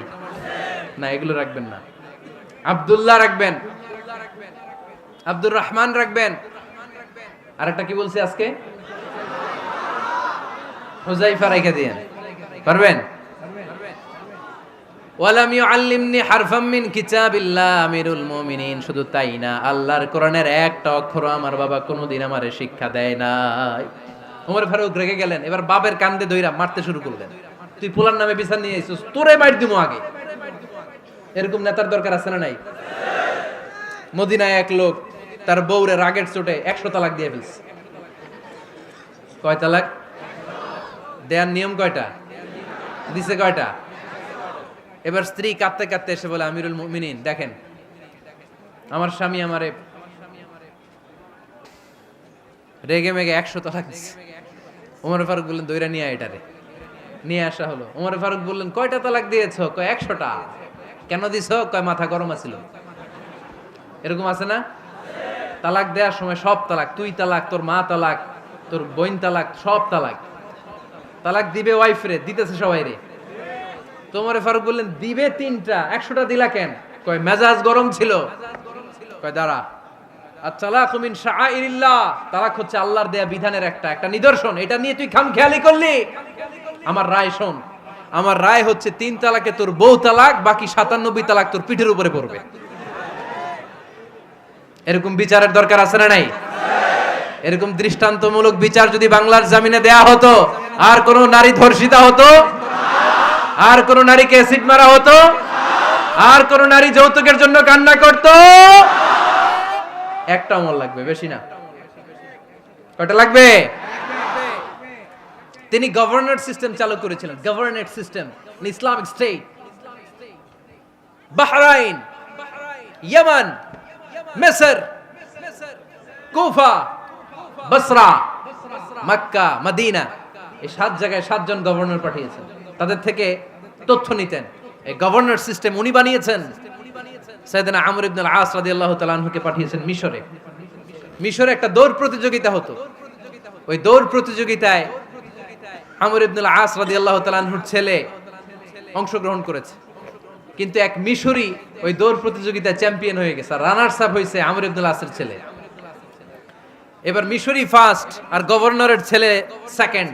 রাগের চোটে আমর ইবনে আল-আসের ছেলে ওই মিশরির মাথার মধ্যে কয়েকটা বাড়ি মেরেছে। মিশরি বলে, আমার মারলা কেন? তুমি খেলাই পারো না, আমারে মারলা কেন? কয়, আনা ইবনুল আকরামিন, আমি গভর্নরের পোলা, আমি যা বলবো এটাই হবে, আমার উপরে কথা নাই। মিশরি ওইখানে আর ঝগড়া বাঁধায় নাই, মনে দুঃখ নিয়ে মদিনায় চলে আসলেন। এসে বললেন, আমিরুল মুমিনিন, আপনি আমর ইবনুল আস রাদিয়াল্লাহু তাআলা আনহুকে মিশরের গভর্নর বানিয়ে পাঠিয়েছেন। একটা প্রতিযোগিতায় আমি চ্যাম্পিয়ন হয়েছি, ওনার ছেলে হয়েছে রানার আপ। কেন সে চ্যাম্পিয়ন হতে পারে নাই? এই কারণে আমার মাথায় লাঠি দিয়ে 3টা বাড়ি মেরে বিচারটা দিছে কার দরবারে? কথা বুঝেন নাই বোধহয়? ওমর ফারুকের দরবার। ওমর ফারুক বললেন, তাই আগামী বছরের অমুক তারিখ আমি সব গভর্নরদেরকে ডেকে হিসাব নই, তো ওই দিন তুই থাকবি, পারবি না? মিশরে বলে, পারবো মানে অবশ্যই পারবো। ওই দিন 7 রাজ্য থেকে 7 গভর্নর হাজির, গভর্নরদের ছেলেরাও হাজির, মিশরীয় হাজির। 7 গভর্নরের কাছ থেকে 7 এলাকার খোঁজ খবর নেয়ার পরে ওমরে ফারুক বললেন, আইনাল মিসরি, মিশরি লোকটা কই, এদিকে আয়। মিশরি সামনে আসার পরে বলল, আমর ইবনুল আস, তুমি মিশরের গভর্নর, তোমার ছেলে সহ তুমি আসো। আমর ইবনুল আস এসে সামনে বসে রইলেন। এবার বললেন, ও আমর ইবনুল আসের ছেলে, তুমি নাকি ইবনুল আকরামিন গভর্নরের ছেলে, তুমি যা বলবা মিশরে নাকি তাই হবে, তোমার নাকি অনেক দাপট। নিজে একটা লাঠি এনে মিশরীর হাতে দিয়ে বলল, এবার তোর মাথায় যতটা মারছে তুই ততটা গুনে গুনে মার, আমি দেখব। আমর ইবনুল আস দেখবে, আমর ইবনুল আসের ছেলেরে তুই এখানে মার। সে বলতেছে, থাক, আপনি বলছেন এতেই যথেষ্ট, মারা লাগবে না, আমি মাফ করে দিলাম। ওমরে ফারুক বলল, খবরদার, মার, মার ওর মাথার মধ্যে। মিশরি ওমরে ফারুকের ধমক শুনে ভয়ে ভয়ে 3টা বাড়ি মারল। এই বাড়ি মারা দেখেও ওমরে ফারুকের হৃদয় ঠান্ডা হয় নাই। লজ্জায় আমর ইবনুল আস, বয়স হয়ে গিয়েছে সাহাবা, মাথা তখন টাক, মাথায় চুল নাই, লজ্জায় মাথাটা হেট হয়ে মাথাটা নিচু করে রেখেছে। এবার রাগের চোটে ওমরে ফারুক বললেন, এবার আমর ইবনুল আসের টাক মাথার মধ্যে একটা মার, মার। কেন ছেলেকে শিক্ষা দিতে পারে নাই? ইয়া আমর ইবনুল আস, মাতা জাআলতুমুন নাস আবিদা, তোমরা কখন মিশরীদেরকে নিজেদের দাস বানায় নিলা? ওয়াকাদ ওয়ালাদাতুম উম্মুহুম আহরারা, আর ওদের মায়েরা তো ওদেরকে স্বাধীন সন্তান হিসেবে প্রসব করেছে। মানুষদের উপর ক্ষমতাগিরি করার জন্য গভর্নর পাঠাই নাই। খবরদার, জনগণ তাদেরকে দেখভাল করার জন্য তোমাদেরকে পাঠানো হয়েছে, তাদের উপর কোনো অত্যাচার করার জন্য নয়। চিল্লায় বলেন ঠিক কি না? এরকম নেতা কয়টা লাগবে? কয়টা? ওই নেতার নাম কি? ওমর। হ্যাঁ, হুয়া ইয়াতি ওমর। 22 জায়গায় বিশ্বনবী কয় একটা, ওমরে ফারুক বলে আর একটা। আল্লাহ বলে, বিশ্বনবী আপনার পক্ষে আমি আয়াত নাজিল করতে পারলাম না, আমি ওমরের পক্ষে নাজিল করে দিলাম। বিশ্বনবী বলতেন, ইন্নালি কুল্লি উম্মাতিন মুহাদ্দাস, সব উম্মতের মধ্যে, সব নবীর উম্মতের মধ্য থেকে একজন করে আল্লাহ তাকে মুহাদ্দিস বানাতো। মুহাদ্দিস না, মুহাদ্দাস। মুহাদ্দাস মানে এমন লোক যিনি যা ভাবতো ওই ভাবনাটাই আল্লাহ আয়াত হিসেবে নাজিল করে দিতেন। বিশ্বনবী বলেন, আমার উম্মতের মধ্যে মুহাদ্দাস হচ্ছে সাইয়েদনা ওমর। মদিনার সবচেয়ে বড় মুনাফিকের নাম আব্দুল্লাহ ইবনে উবাই ইবনে সালুল। সব মুনাফিকদের সরদার, কিন্তু এই মুনাফিকের ছেলেটা হলো পাক্কা ইমানদার। এই ছেলের নাম হলো আব্দুল্লাহ। আওয়াজ করে বলেন, ছেলের নাম কি? আব্দুল্লাহ ইবনে উবাই ইবনে সালুল। মুনাফিক সরদার যখন ইন্তেকাল করলো, সাইয়েদনা আব্দুল্লাহ রাদিয়াল্লাহু তাআলা আনহু বিশ্বনবীর কাছে এসে চোখের পানি ছেড়ে ডেকে বলে, নবী আপনিও জানেন আমিও জানি, মদিনার সবাই জানে আমার আব্বা মুনাফিকদের সরদার, কিন্তু আমার মন তো মানে না, আমার তো পিতা, আমার তো বাবা লাগে, আমার তো মন মানে না। আপনিও জানেন মুনাফিক, আমিও জানি মুনাফিক। নবী আপনার দরবারে কিছু আমি চাই না, আপনার গায়ের একটা জামা দেন, আপনার জামাটা পরিয়ে আমার বাবারে দাফন দিব। এর উসিলায় যদি আমার আব্বারে আল্লাহ মাফ করে দেয়, দয়ার নবী মায়ের নবী জামা খুলে দিয়ে দিলেন। পড়েন সুবহানাল্লাহ। আব্দুল্লাহ রাদিয়াল্লাহু তাআলা আবার আবদার চললেন, নবী জানি আমার বাবা মুনাফিক, কিন্তু আমার তো বাবা, আপনার দরবারে ফরিয়াদ, আপনি নিজে যে আমার বাবার জানাজার নামাজের ইমামতি করবেন। দয়ার নবী মায়ার নবী জানাজার নামাজে যেতে চাইলেন। ওমরে ফারুক বললেন, নবী না, খবরদার আপনি উবাই ইবনে সালুলের জানাজায় যাবেন না। বিশ্বনবী জোর করে যেতে চাইলেন। সাইয়েদনা ওমরে ফারুক বিশ্বনবীর জামা পেছন থেকে টেনে ধরলেন। আল্লাহু আকবার। টেনে ধরলেন, যাবেন না আপনি। ওমরে ফারুকের হাত থেকে হ্যাচকা টান মেরে জুব্বা টান দিয়ে বিশ্বনবী জানাজায় চলে গেলেন। রব্বুল আলামিন আয়াত নাজিল করলেন, ইস্তাগফির লাহুম আও লা তাস্তাগফির লাহুম ওয়া ইন তাস্তাগফির লাহুম ৭০ মাররাতান ফালান ইয়াগফিরাল্লাহু লাহুম। নবী গো, একবার নয়, দুইবার নয়, ৭০ বারও যদি এই মুনাফিকের জন্য আপনি ক্ষমা চান, তার জন্য ক্ষমা নাই, তার জন্য আছে জাহান্নাম। ওয়ালা তাকুম, আপনি যাবেন না আলা কবরি, কখনো তাদের জানাজায় যাবেন না। এই যে একটা ভুল করে ফেলছেন, এটা এইবারই শেষ, এরপরে আর যাবেন না। সাইয়েদনা ওমর ফারুকের পক্ষে আল্লাহ তাআলা কোরআনের আয়াত নাজিল করে দিলেন। চিল্লায় পড়েন আল্লাহু আকবার। এভাবে 22টা জায়গায় ওমর ফারুক যা বলেছে, এটা নিয়ে একটা আলাদা আলোচনা হইতে হবে, আলাদা একটা আলোচনা লাগবে যে 22টা আয়াতে আল্লাহ তাআলা বিশ্বনবীর পক্ষে কোরআনের আয়াত নাজিল না করে সাইয়েদনা ওমর ফারুকের পক্ষে আয়াত নাজিল করেছেন। চিল্লায় পড়েন সুবহানাল্লাহ। ওই ওমর ফারুককে আমাদের মডেল বানানোর দরকার আছে না নাই? ওই ওমরে ফারুকের জীবনী আমাদের ছেলে মেয়েদেরকে পড়ানোর দরকার আছে না রে? আমাদের ভবিষ্যৎ প্রজন্ম এগুলো জানে না। ওরা সালমান খান দেখে বড় হয়, ওরা শাহরুখ খান দেখে বড় হয়, ওরা ঋত্বিক রোশনকে দেখে বড় হয়। ওরা মনে করে যে এরাই বড় সুপার হিরো। আমাদের যে কত বড় সুপার হিরো আছে এরা জানেই না। নতুন প্রজন্মের কর্ণকোহরে সাইয়েদনা ওমরে ফারুকের ইতিহাস পৌঁছে দেওয়ার দরকার আছে না নাই? ওমরে ফারুকের ইন্তেকালের ঘটনাটা বলেই আমরা মুনাজাতের দিকে যাব। শুনবেন? শুনতে চান? উনি স্বপ্নে দেখলেন একটা লাল মোরগ ওনাকে 3টা ঠোকর মেরেছে। কয়টা? উনি জুমার নামাজে, জিলহজ মাসের শেষ সপ্তাহে জুমার নামাজে বললেন যে একটা লাল মোরগ 3টা ঠোকর মেরেছে। মুগীরা ইবনে শুবা রাদিয়াল্লাহু তাআলা আনহুর দাস আবু লুলু আল মাজুসি, এই লোকটা খঞ্জর বানাতে পারতো। মুগীরা রাদিয়াল্লাহু তাআলা আনহুর দাস। মুগীরা প্রতিদিন 4 দিরহাম করে চার্জ করত, যেহেতু দাস। সে এসে বিচার দিল, আমিরুল মুমিনিন, মুগীরা আমার থেকে বেশি টাকা চায়, জুলুম করে। ওমরে ফারুক বললেন, তাই?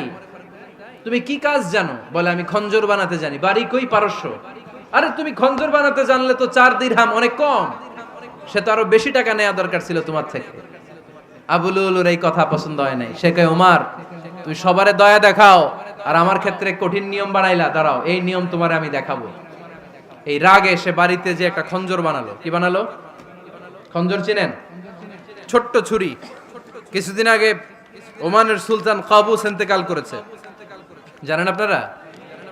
ওনার এই কোমরের মধ্যে খঞ্জর থাকতো, ছবিতে দেখছেন? আরব শায়েখ যারা সুলতান আমির, কোমরে কি থাকে? ছোরা থাকে, খঞ্জর। সে বাসায় যে একটা খঞ্জর বানালো, যেই খঞ্জরের দুই মাথা, লাহু রাসান ওয়া মাকবাদাতুহু ফি ওয়াসাতি, আর ধরার হ্যান্ডেলটা মাঝখানে, এদিকেও ছুরি এদিকেও ছুরি, যাতে এইভাবে এইভাবে মারা যায়। সে ধার দিতে লাগলো আর বলল, ওমর দাঁড়াও, তোমারে আমি দেখাবো।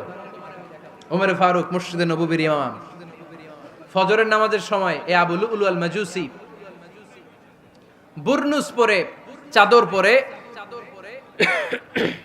লুকিয়ে লুকিয়ে, সে অগ্নি উপাসক, মুমিন নয়।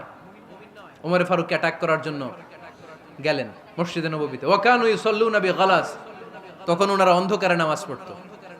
নামাজের সময় যখন হলো, লুকিয়ে লুকিয়ে প্রথম কাতারে ওমরে ফারুকের পিছনে মুয়াজ্জিনের পাশেই দাঁড়ালেন, হাতে খঞ্জর। একামত হলো, ওমরে ফারুক সালাত শুরু করলেন, ফজরের সালাত, আল্লাহু আকবার। নামাজ শুরু করলেন, সূরা ফাতিহা বললেন।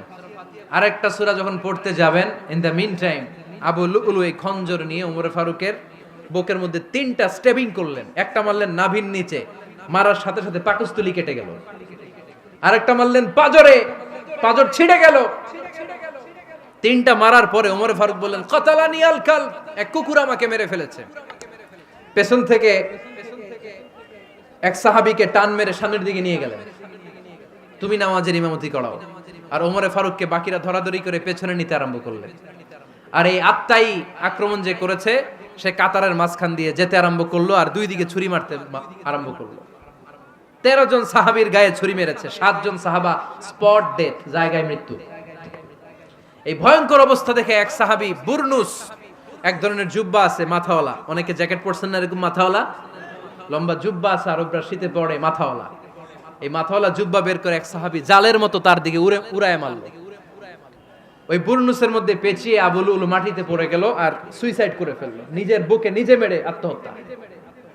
যেই সাহাবীকে ইমামতির জন্য দাঁড় করালেন, উনি ছোট্ট সূরা দিয়ে, প্রথম রাকাতে সূরা আল কাউসার, দ্বিতীয় রাকাতে সূরাতুল ইখলাস দিয়ে নামাজ শেষ। ওমরে ফারুক বেহুশ। ওমরে ফারুক কি?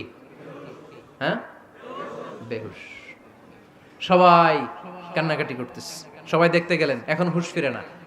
মুখের মধ্যে, মুখ খুলে রাষ্ট্রের চিকিৎসক মুখের মধ্যে দুধ দিলেন, ওই নাভি দিয়ে দুধ বের হয়ে যায়, পাকস্থলী কেটে ওখান দিয়ে দুধ বের হয়ে যাচ্ছে। তারা বললো, ওনারে বাঁচানো সম্ভব না, দেখেন হুঁশ ফিরে কিনা। হুঁশ ফিরলে ওনার পরে কে আমির হবে, উনি যেন প্যানেল ঠিক করে দিয়ে যায়। সবাই তাকিয়েছে ওমরে ফারুকের চোখের দিকে। আল্লাহর মেহেরবানিতে ঘন্টা খানিক পরে উনি চোখ খুললেন। চোখ খোলার পরেই বলেন নাই, ও মা আমি মরে যাই। চোখ খোলার পরে উনি বলেন নাই, কে মারলো আমারে। চোখ খোলার পরে উনি বলেন নাই, আমার পরে নেতা কে হবে। চোখ খোলার পরে সর্বপ্রথম কথাটি ছিল, আসল্লান নাস, আমার নেতৃত্বে যে ফজরের নামাজটা শুরু হয়েছিল, এটাকে ঠিকমতো তোরা পড়েছিলি? আমার নেতৃত্বে যে ফজরের জামাত শুরু হয়েছিল, সেটা ঠিকঠাক মতো সমাপ্ত হয়েছিল কিনা আগে বল। আসল্লান নাস, নামাজটা হয়েছে কিনা বল। সুবহানাল্লাহ কইতে পারলেন না? This is Omar, hour super hero. নেতা অনেকগুলো লাগে না, এরকম নেতা একটাই যথেষ্ট, যে গোটা বিশ্বকে কাঁপায় দিতে পারে। চিল্লায় বলো ঠিক কিনা? আমরা চাই আমাদের ছেলেগুলো ওমরে ফারুকের মতো বড় হোক। আমরা চাই আমাদের ছেলে মেয়েগুলো খাব্বাব, খুবাইব, সাইয়েদনা আলী, উসমান, আবু বকর রাদিয়াল্লাহু তাআলা আনহুর অনুসরণে বড় হোক, ঠিক কিনা? আমরা একটা ওমর চাই, যিনি আমাদেরকে সালাতের শিক্ষা দিয়ে গিয়েছেন, ইন্তেকালের আগে বলেছেন সাল্লান নাস। এজন্য আমরা যেন নামাজ কখনো নষ্ট না করি। আল্লাহর জমিনে দিন বাস্তবায়নে আসাদ্দুহুম ফি আমরিল্লাহি ওমর রাদিয়াল্লাহু তাআলা আনহুর মতো এত কঠোর কেউ ছিলেন না। তাই দিন বাস্তবায়নে আমরা যেন কাউরে ছাড় না দেই। সবার আগে আল্লাহর দিন, সবার আগে আল্লাহর কোরআন, সবার আগে আমার ইসলাম, ঠিক কিনা? চাইলেই কেউ এদেশ থেকে ইসলামরে মিটাই দিতে পারবে না।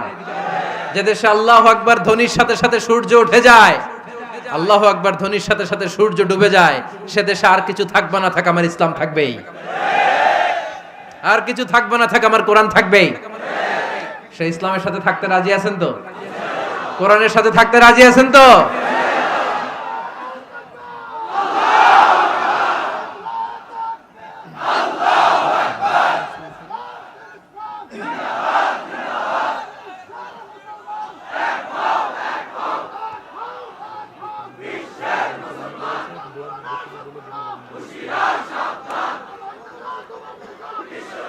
আল্লাহ আমাদের সবাইকে কবুল আর মঞ্জুর করে নেক, আমরা পড়ি আমিন।